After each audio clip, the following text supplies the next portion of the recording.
Embrace the pain and the difficulty that we all experience in life and use that pain and difficulty to make you stronger and more resilient.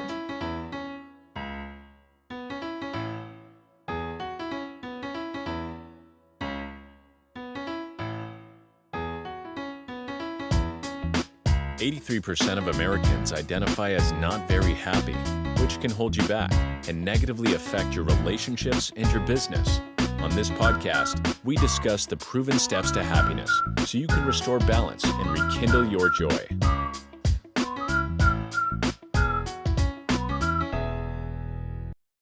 Welcome back to How to Be Happier for Entrepreneurs, the show for those who are ready to stop chasing success and start attracting it by leading from the inside out. As your host and Chief Happiness Officer at Limitless You, I believe your greatest strength isn't how much you can hustle, it's actually how rooted you are when the ground shakes.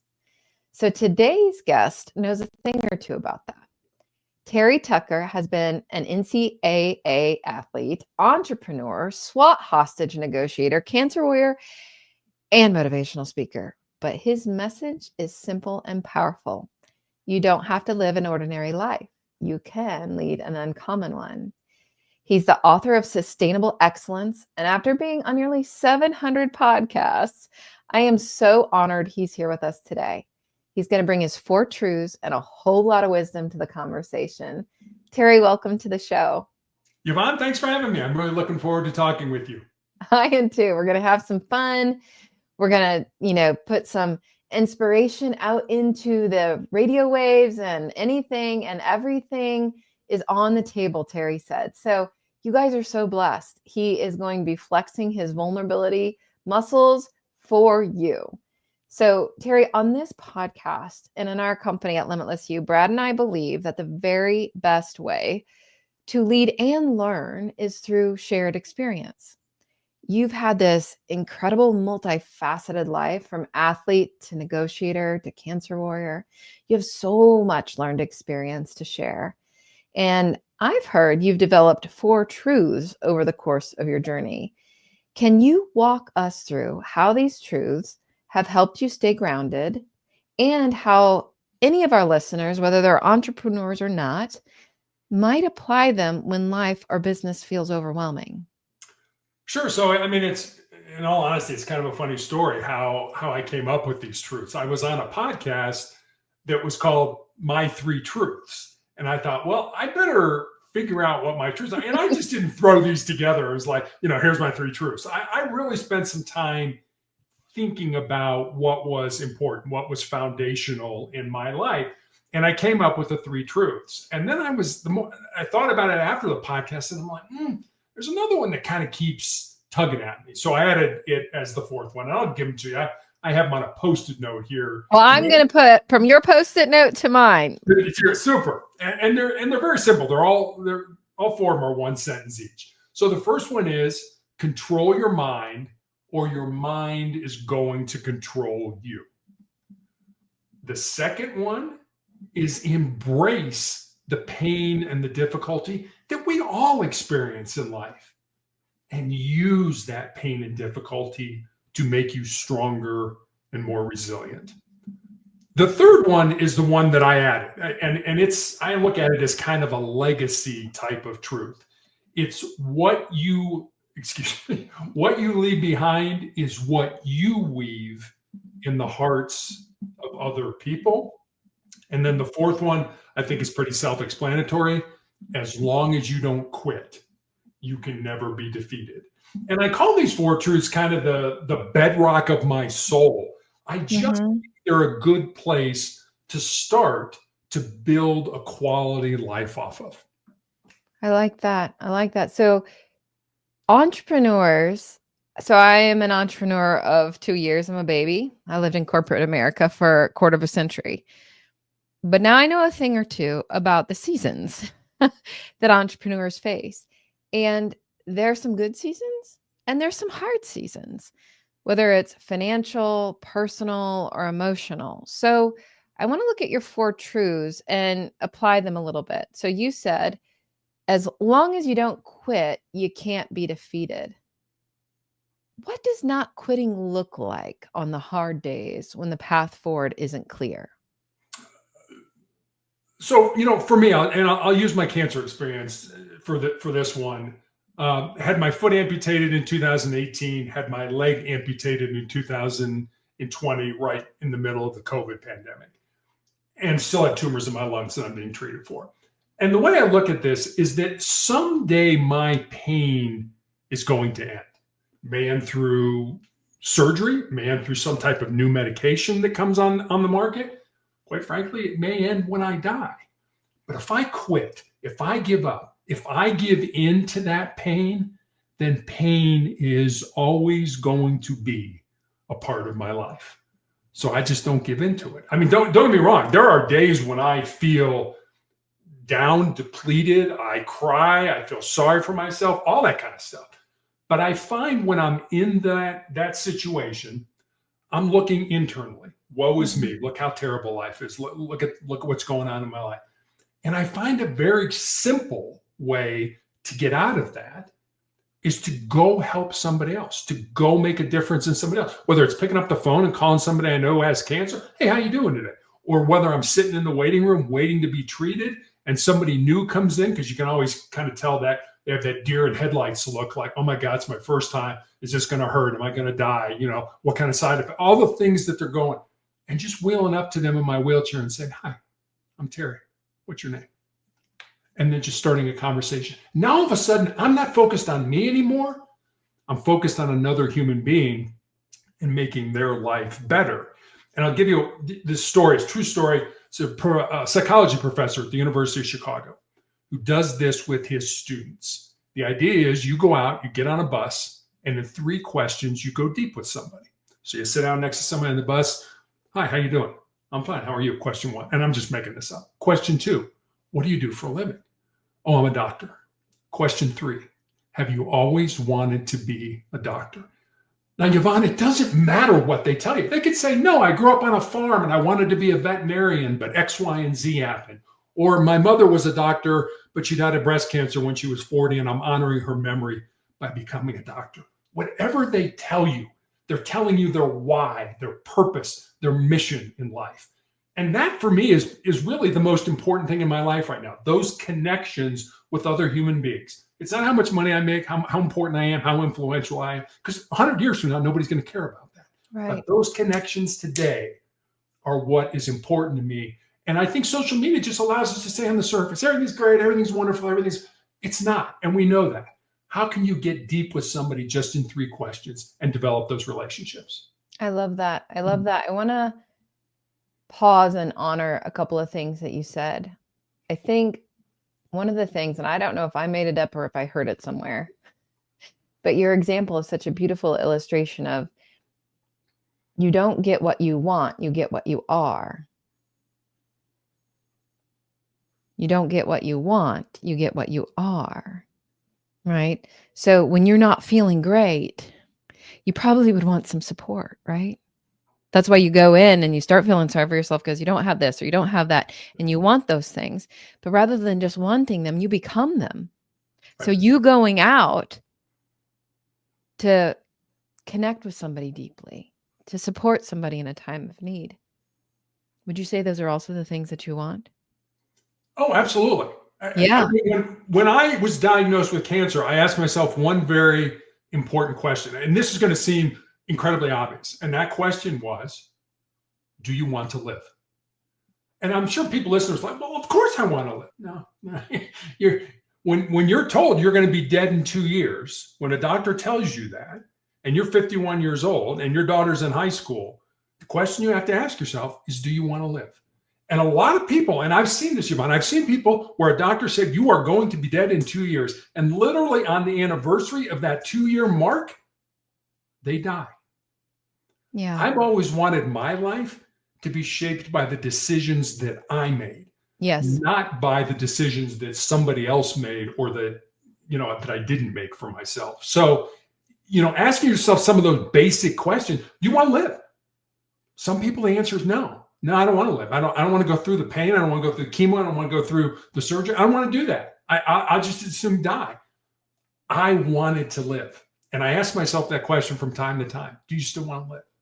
Because I'm It's so 13 years. powerful. Yeah. Your mind can heal you, right? That same person that got the diagnosis that was supposed to be dead in 2 years could still be living in 12 years, right? It's a matter of what do you choose? And I'm so glad that you're speaking this. It's so funny how the world works. Conversations that have just happened recently with me and some of my clients about they get a diagnosis and the doctors say this or they give medicine or the whatever. I'm like, you don't have to choose to believe them. They are not 100% accurate 100% of the time. Your mind, they've done study after study after study where there's spontaneous remissions by people whose mind have overcome whatever they're being told, right? My grandma, she had lung cancer and she was supposed to die at a certain time, but she was a woman, a wonderful woman of love and service. And she probably said, no, I'm not going to die because I want to take care of my children. I want to take care of my grandkids. I want to, her desire. So desire can be stronger than disease. Desire can heal the dis-ease when you bring ease into it. And that's what you're doing. You're choosing your truth, not diagnoses that have been given to you. Right. And it's funny because I look at doctors, and I have some of the best doctors, some of the smartest, most caring doctors in the world. And I'm not saying anything bad about doctors, but I always, whenever I say this, I think, gosh, if my doctors heard me, they'd probably kill me. I look at doctors in a lot of ways, kind of like, okay, I'm going to say it anyway, bookies. They're like bookies in Vegas. They handicap you based on your age, your overall level of health, and the stage of your cancer, and say you're going to live X, you're going to live Y. But what doctors don't understand is that you want to see your daughter graduate from high school. You want to see your daughter graduate from college. You want to walk her down the aisle on her wedding day, and you want to play with your grandkids.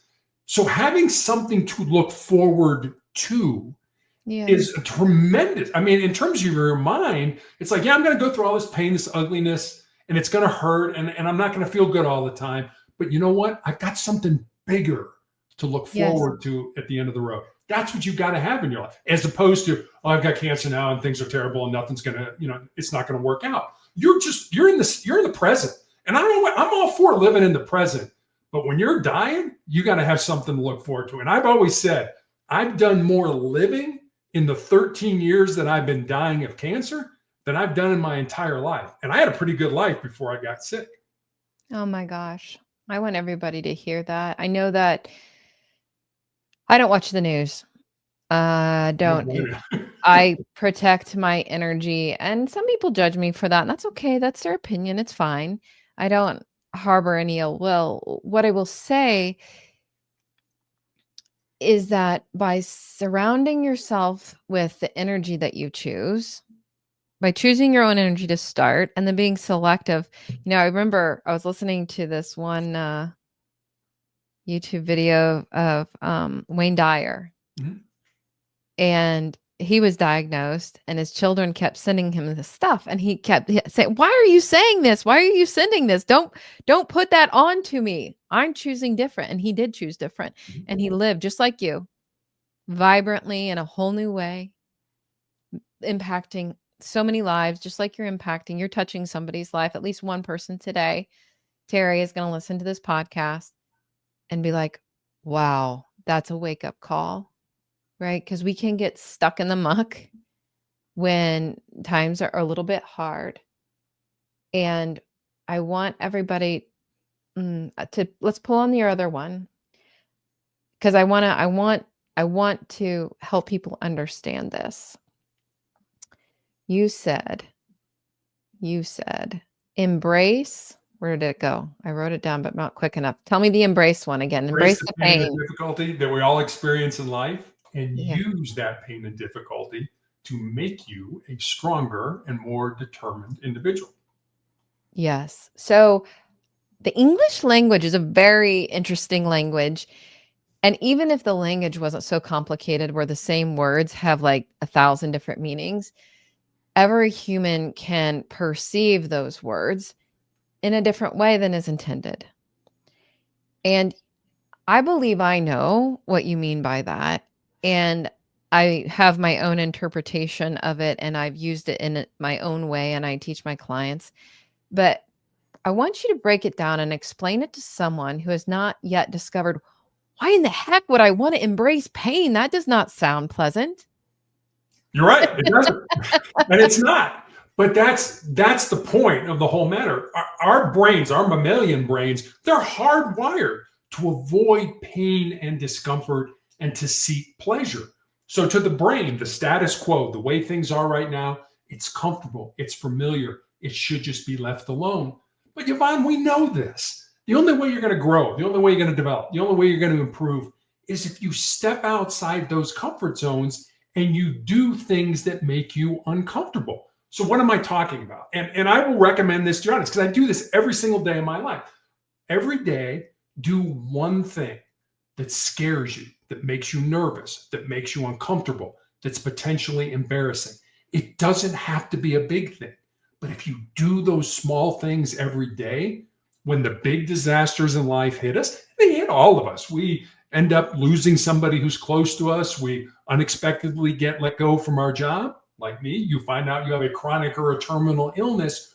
You will be so much more resilient to handle those things than when they present themselves. But when our brains say that, and we know this, think about marathon runners. Marathon runners know that they're going to hit a wall at some point in time. And when they hit that wall, their brain's going to say, hey, stop, it hurts, it's uncomfortable, knock it off.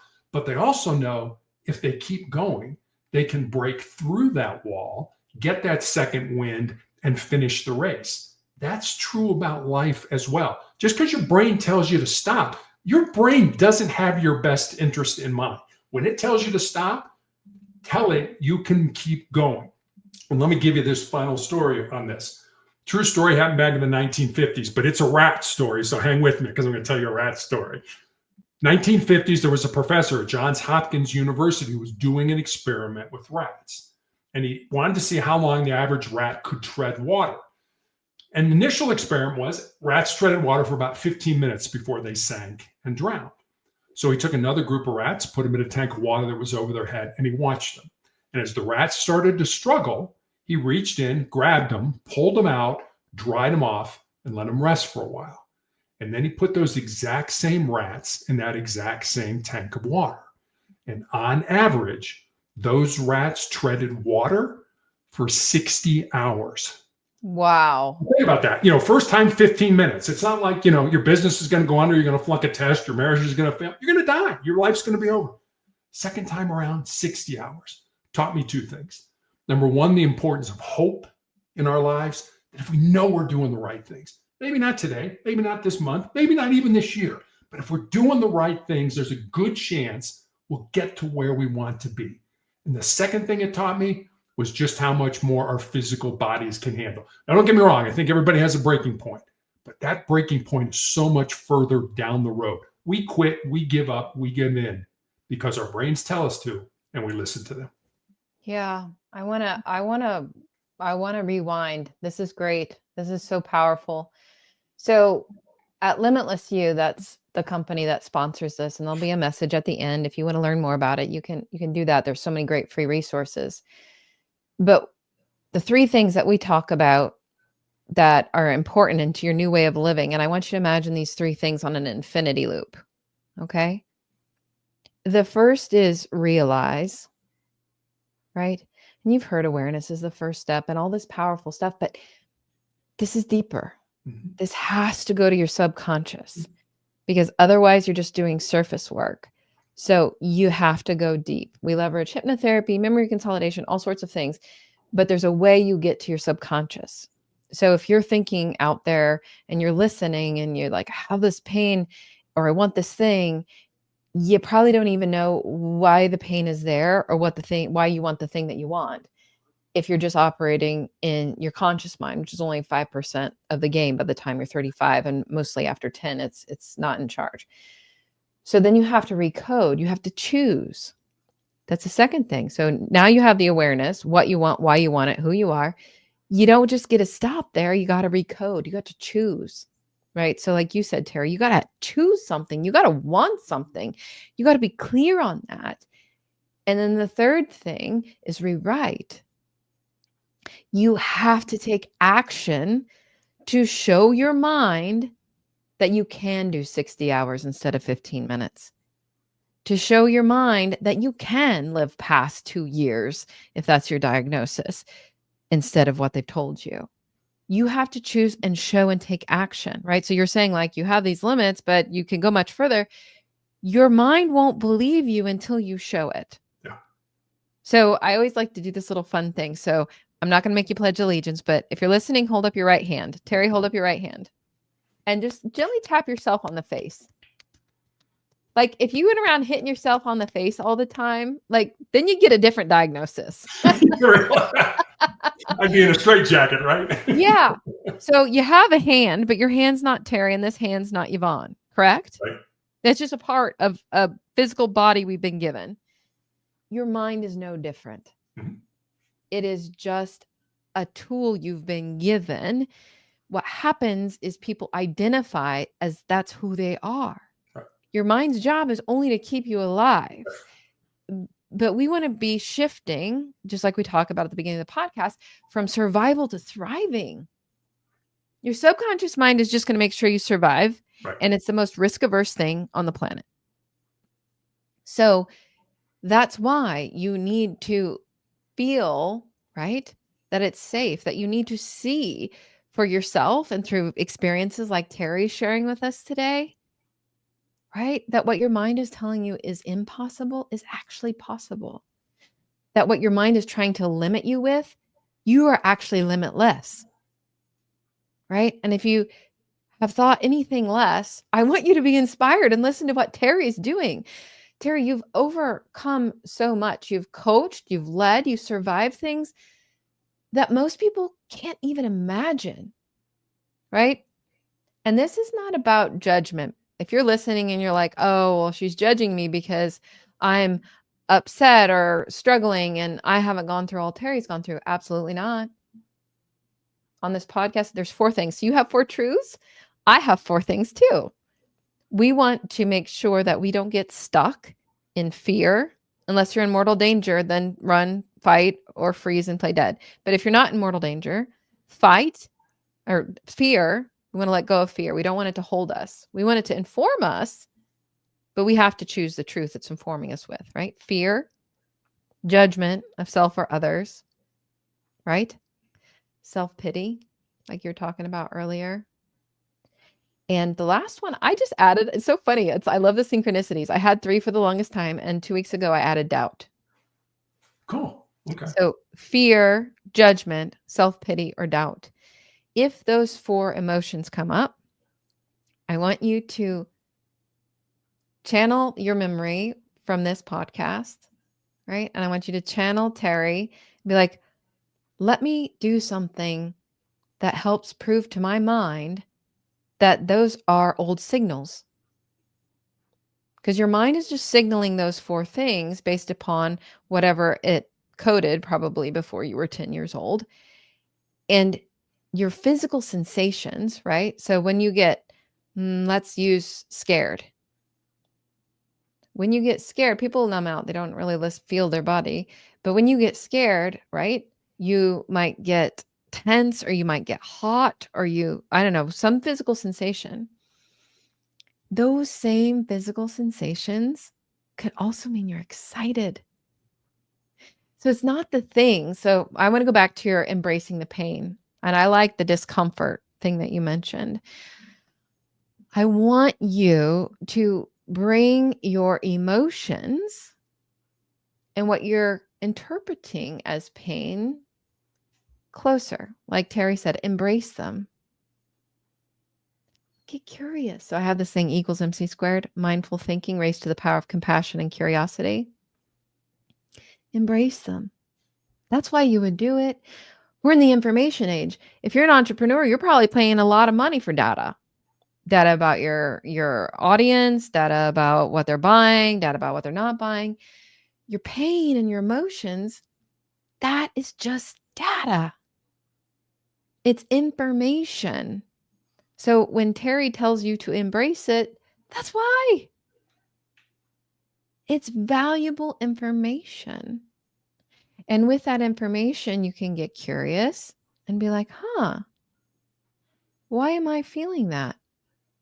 You're feeling terrible and you're starting to feel self-pity inside.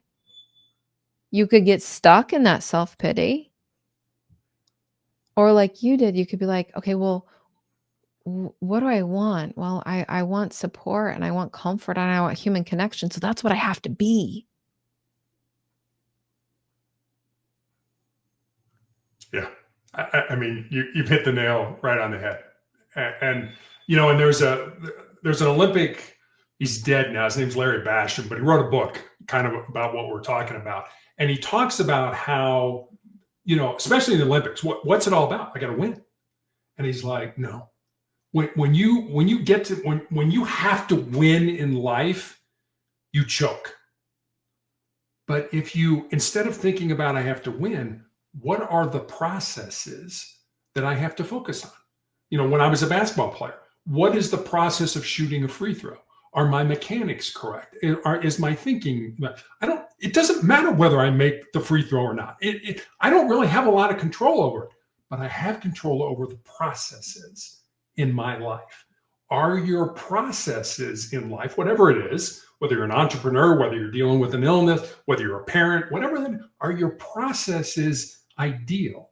Are they optimum? I mean, I don't set goals anymore. I just worry about, am I doing the best with my process? Can this process get better? How do I make this process better so that it helps me in my life?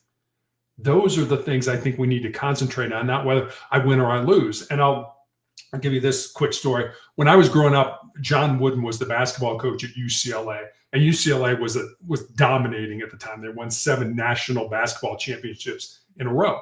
And this was Coach Wooden's definition of success. Keep in mind, 7 championships in a row.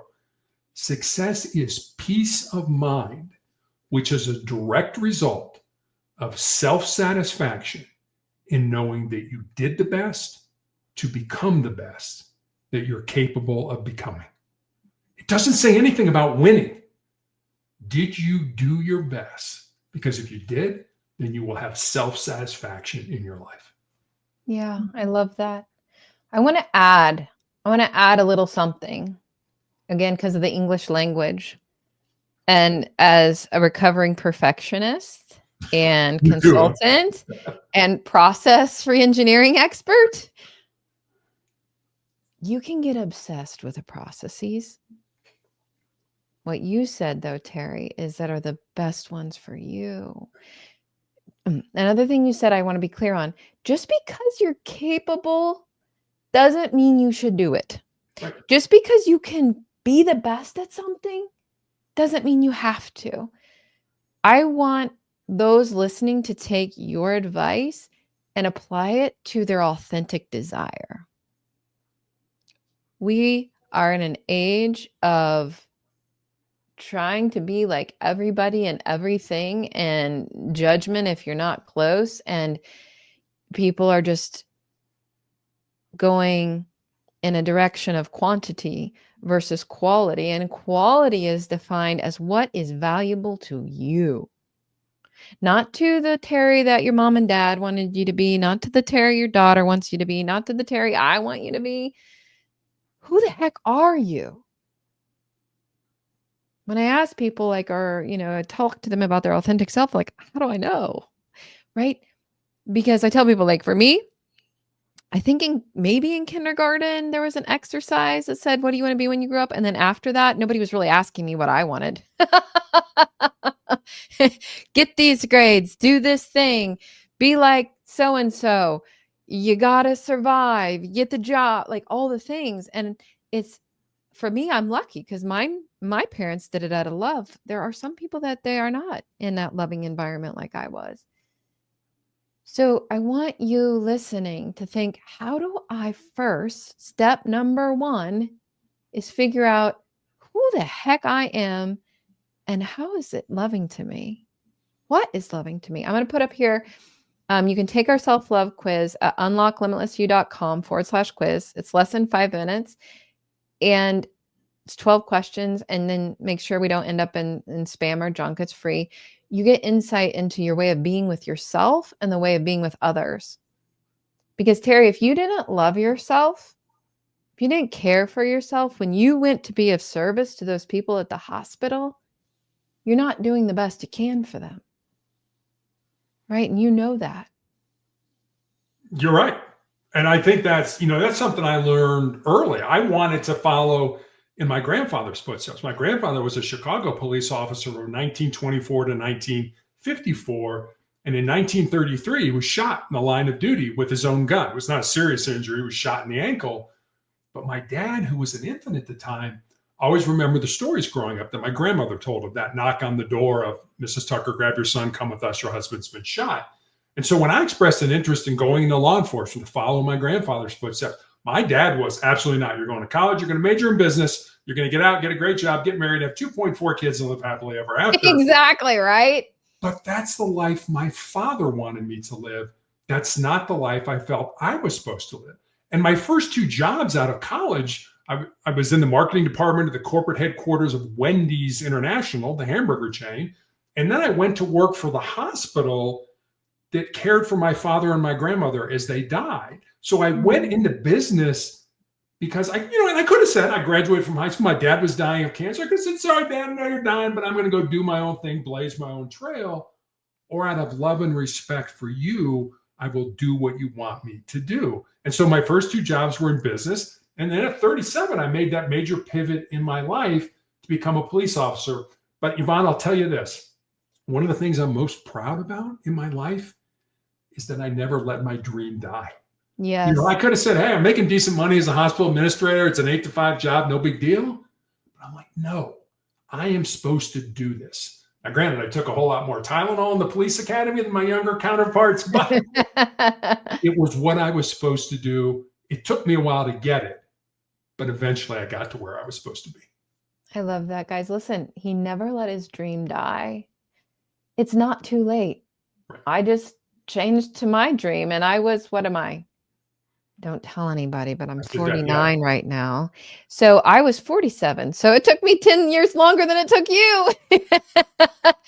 But this is okay. The whole point is I have clients that they're in their 70s and they're discovering it. It's never too late. And at the same time, don't wait. Don't wait until the kids graduate. Don't wait until you get the promotion. Don't wait until you get the bigger house. Life is about finding and exploring your highest self. And you don't get that by following all the should haves or should, somebody in my tribe, I call it my tribe. It's called Limitless You. We have these weekly masterminds. If you're interested, you can go to our website. It's there. But one of my clients, he said something, and now I say it all the time, like stop shoulding all over yourself, right? We should, or your parents think you should, or my wife thinks I should, or my husband thinks I should, or my employees think I should. Who cares? Here's the thing.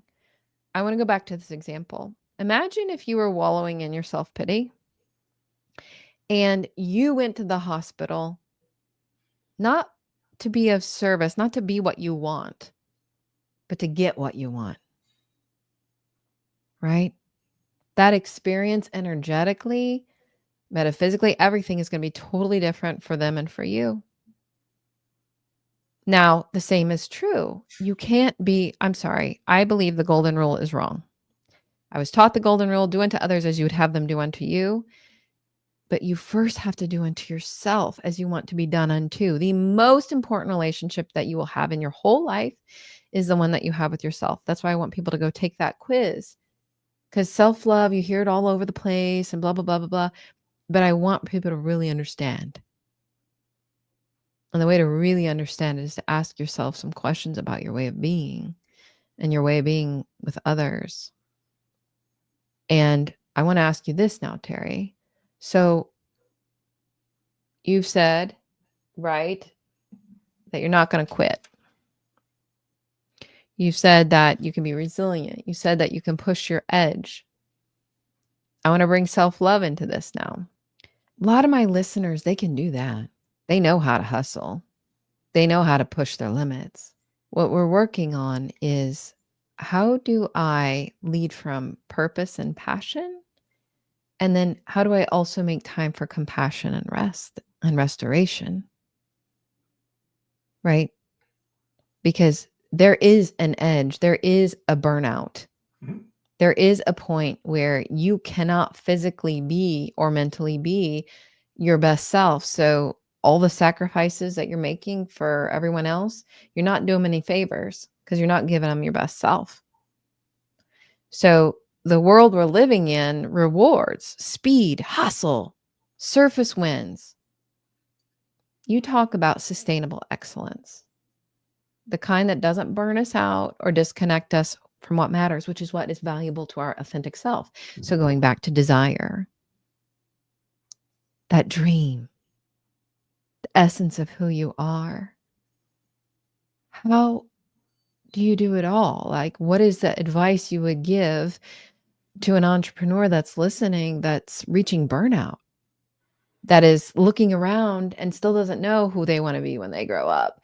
And they're just trying to build their net worth because everybody else has built their net worth and all their buddies have built their net worth or whatever it is. Like, talk to them about what is sustainable excellence and how do they define it? How do they literally sustain it?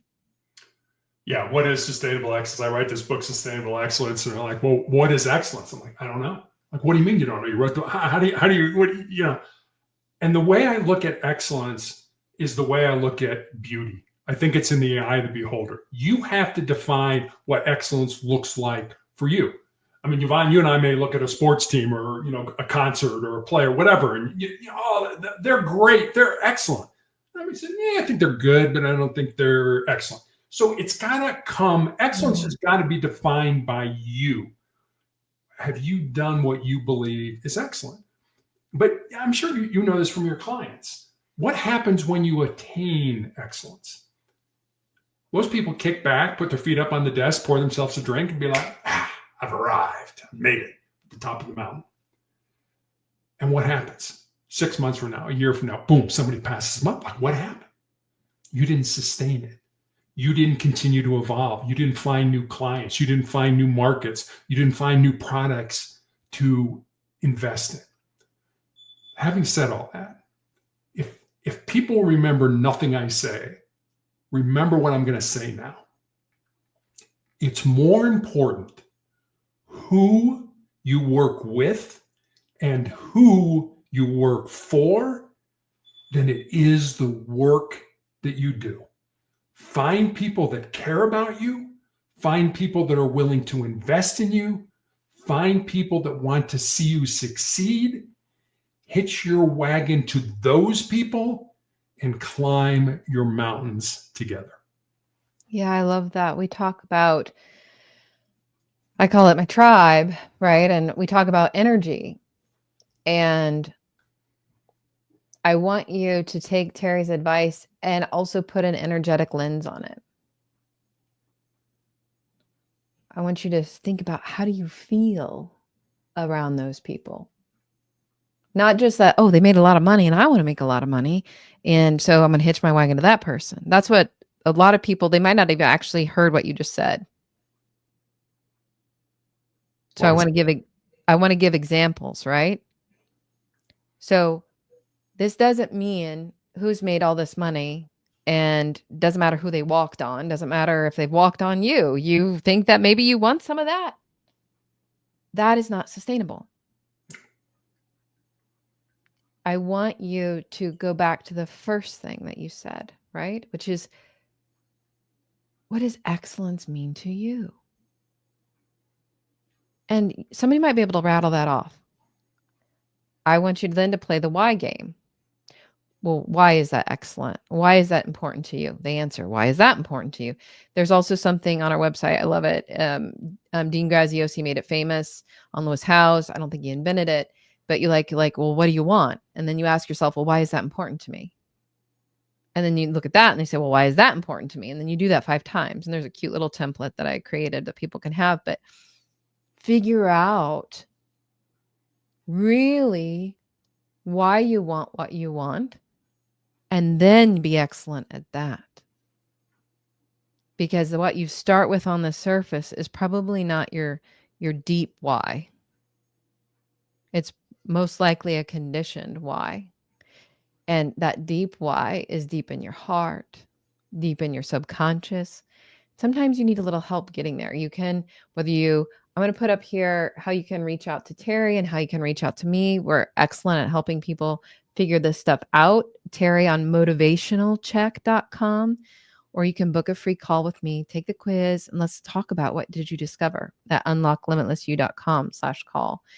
But what I want you all to think about, whether you reach out to us or somebody else, is what does my heart want? Get out of your head. It's called heart mind coherence. There's a free, I should have a link to that. It's on YouTube. You can look up us. I did a heart coherence meditation. Listen to your heart. And I think that ties into another one of your truths that I want to ask you about. You talk about weaving something into people's hearts. Terry told you what he wants you to remember. If you remember one thing, this is whatever he says. I know it's going to be the one thing I want you to remember. You talk about weaving something into people's hearts, and I'm going to also add your own heart. For our listeners, right? Most of them have or lead teams. They have families. They're passionate about some community movement. What does that mean, weaving into people's hearts? So I'll tell you a story. And most of us are probably listening are old enough to remember Fred Rogers, Mr. Rogers on his television show, Mr. Rogers' Neighborhood. Educated so many young people, including myself, when I was growing up. So Fred Rogers died in 2003, and his family was going through his effects. And they found his wallet.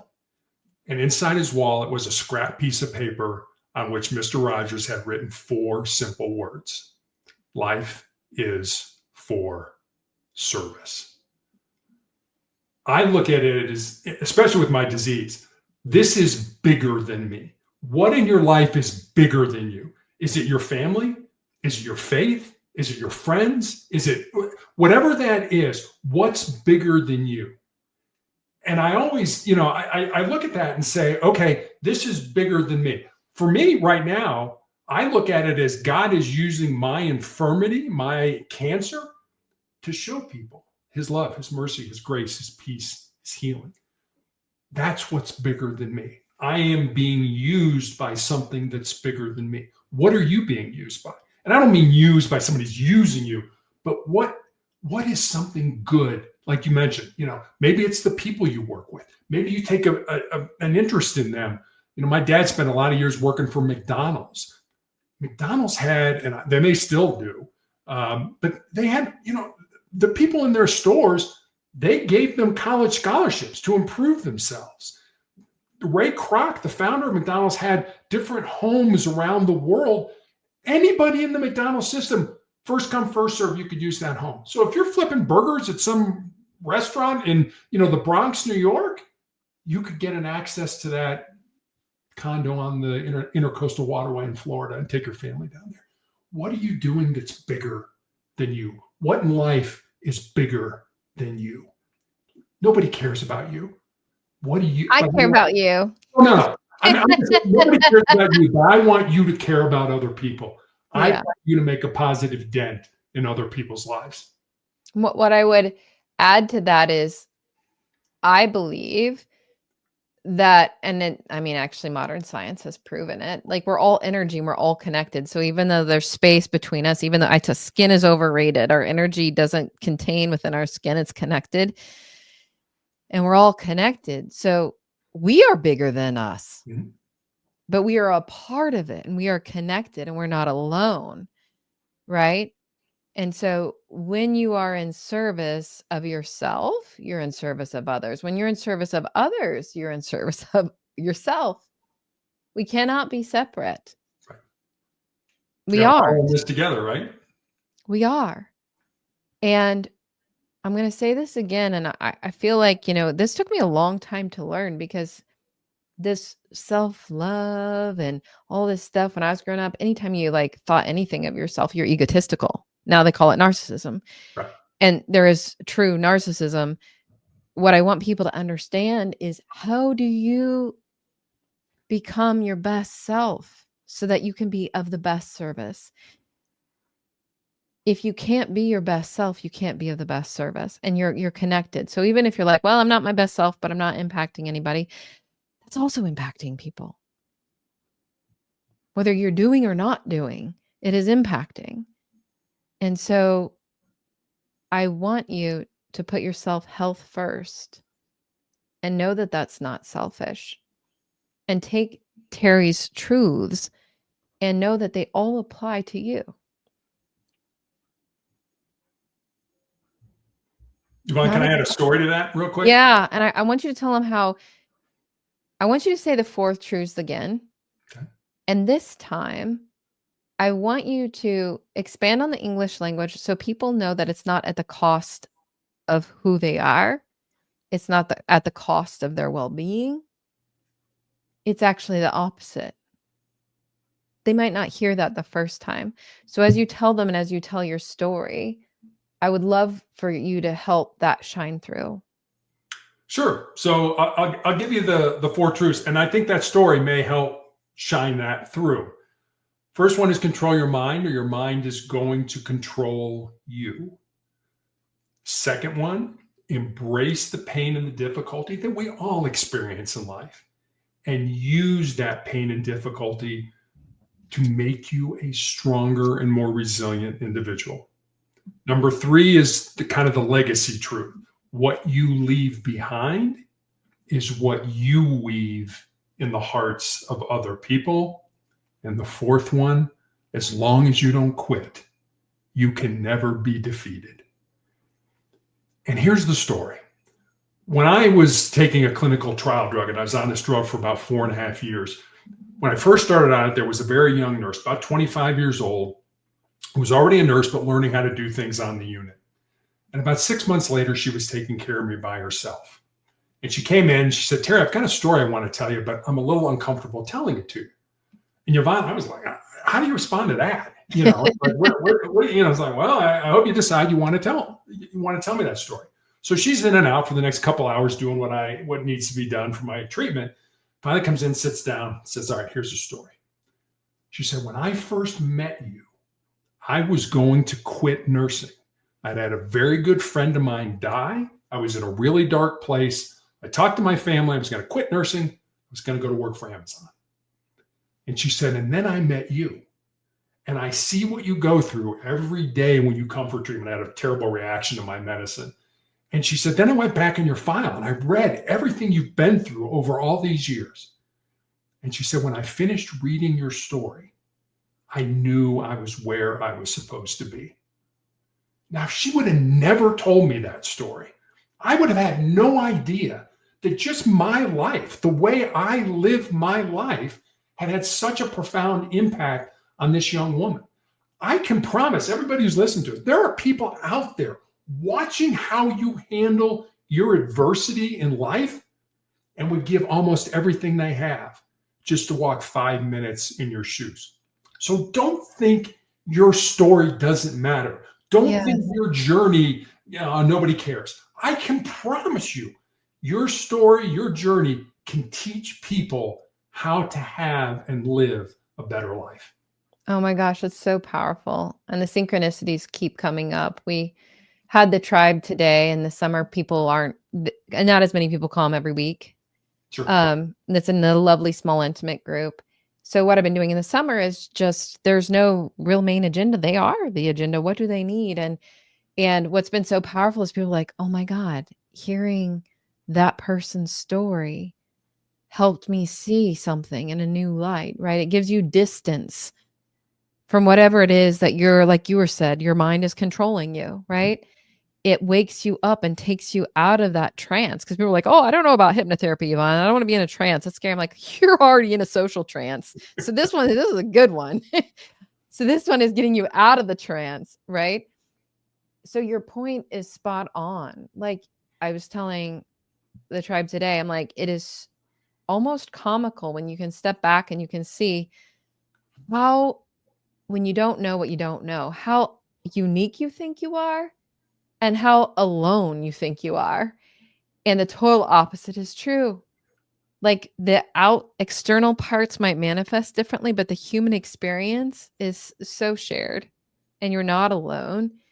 Even when you think you are, you're actually not alone. You can do exactly what Terry said and just connect with another human being instantly and effortlessly.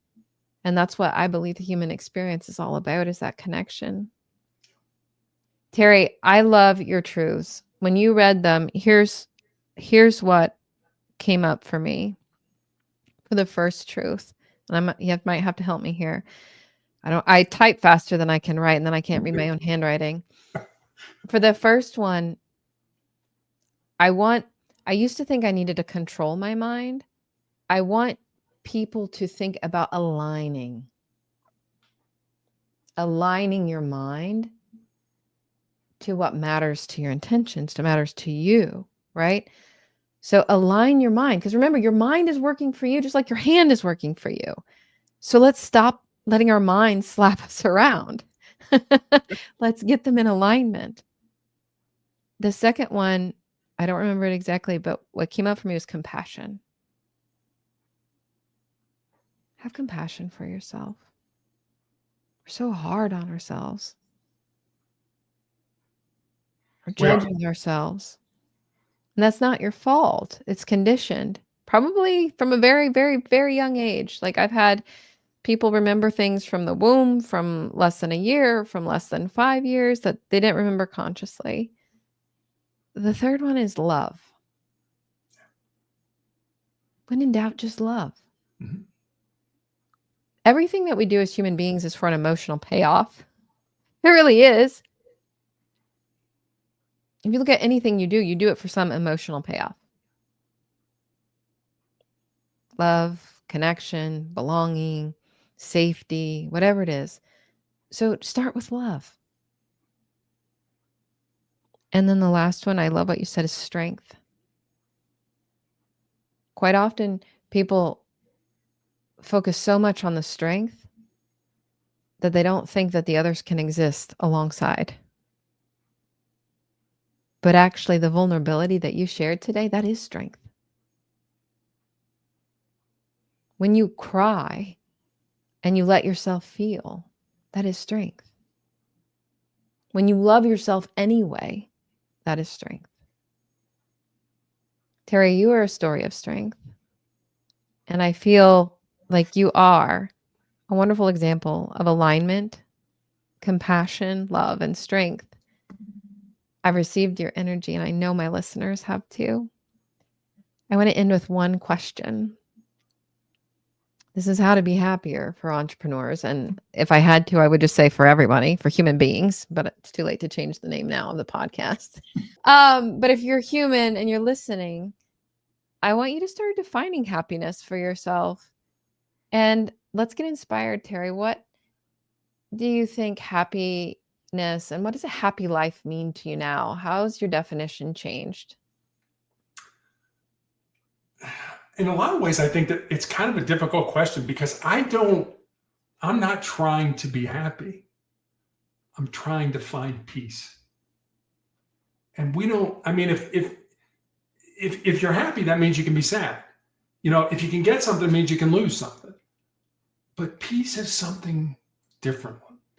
And I'm writing a second book now. And when I was doing the research, I went to the Bible and I was like, okay, how many times does the word happy or happiness appear in the Bible? You want to take a guess, Yvonne? How many times do you think happy or happiness appears? I would guess 0. 10 times. Oh, 10. You know how many times the word joy or joyful or rejoice? Thousands. 430 times. So God never said be happy, but he said be joyful. And for me, being joyful is finding that peace in my life. It doesn't mean I don't work my butt off at times. That doesn't mean I don't struggle. That doesn't mean I don't cry or get down. But I'm searching for peace, not happiness. And that for me would be, I guess peace would be happiness for me. Yeah, that's what I'm thinking. It's just a silly English language, right? Yeah. So peace probably isn't what you would have defined happiness as before all of your truths came into your life through your experiences, right? Oh yeah. I mean, so much has evolved over, I spent so much of my life being a physical person. I was a college athlete. I was on a SWAT team. I did all this, and now I don't have a left leg and I'm in a wheelchair. How do you balance that? And I think when you can't do what you're good at, you do what's important. And I think what I'm doing now is important. Was playing college basketball important in the scheme of things? No. But what I'm doing now, those connections, those relationships, yeah, that stuff's important.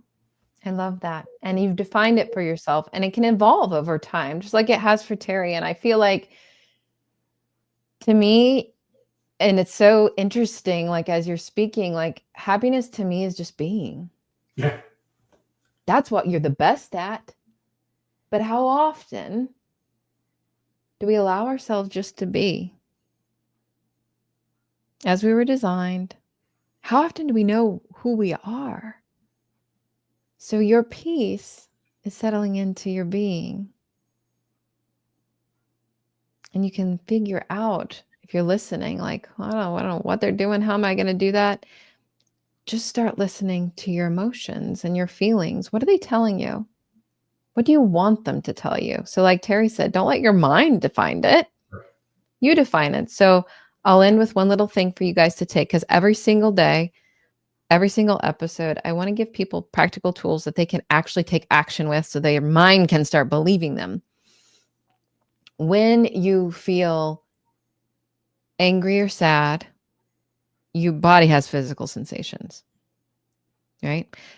When you feel excited and joyful, your body has physical sensations.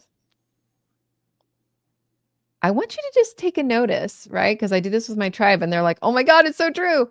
The same physical sensations, right? If you feel like you're getting warm or your heart's beating a little bit faster, those same physical sensations usually happen for people when they're angry and when they're excited.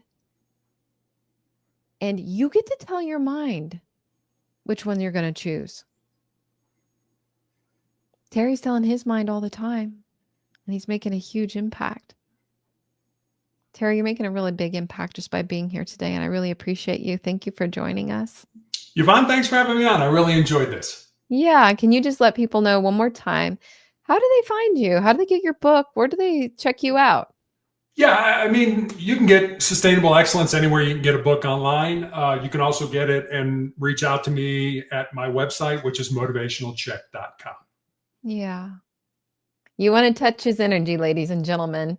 It is powerful and full of love. Terry, thank you for a grounded, powerful, insightful conversation. You've reminded all the listeners and myself that strength isn't about having it all figured out. And it sure heck isn't about having it perfect. It's about showing up from love and from who you are, and that our legacy is not built in titles or wins, but in how we make people feel. You've also taught us that pain, whatever you want to define pain as, it doesn't have to be looking like Terry's, but when you have pain, when you embrace it with courage, you can turn it into power. So if something in this episode has moved you, let it guide you. Don't listen to it and then just go right on to the next one. Sit with it. Reflect on it. Where have you been trying to muscle through something when what you really need is to connect to your meaning? If you're in a crossroads and you're having difficulty in business or life, just stay with us one more minute. Brad and I recorded a message from the heart to remind you that you don't have to figure it all out alone.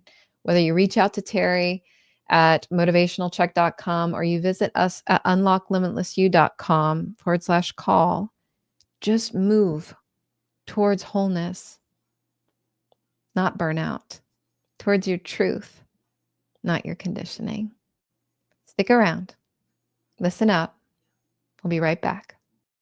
Hi, I'm Brad Chandler. For over 20 years, I flipped 4,500 homes, chasing success I thought would bring peace. What I didn't realize was the stress and chaos weren't from my business. They were signals of deeper issues. And I'm Yvonne. My path was different, but equally eye-opening. I spent years transforming organizations into high-performing powerhouses, yet I neglected my own well-being. When I began uncovering subconscious patterns and listening to my body, everything changed. That's why we founded Limitless You, to help business owners and executives like you uncover and conquer the subconscious beliefs holding you back. Whether it's the stress of business chaos, overworking, relationship problems, or anxiety and self-doubt, these are signals, indicators of deeper patterns that can be rewired to unlock your full potential. Imagine building a business that fuels your joy and fulfillment. If you're ready to stop surviving and start thriving, visit unlocklimitlessyou.com and book a free session. Let us help you build a life that doesn't just look good, but also feels good.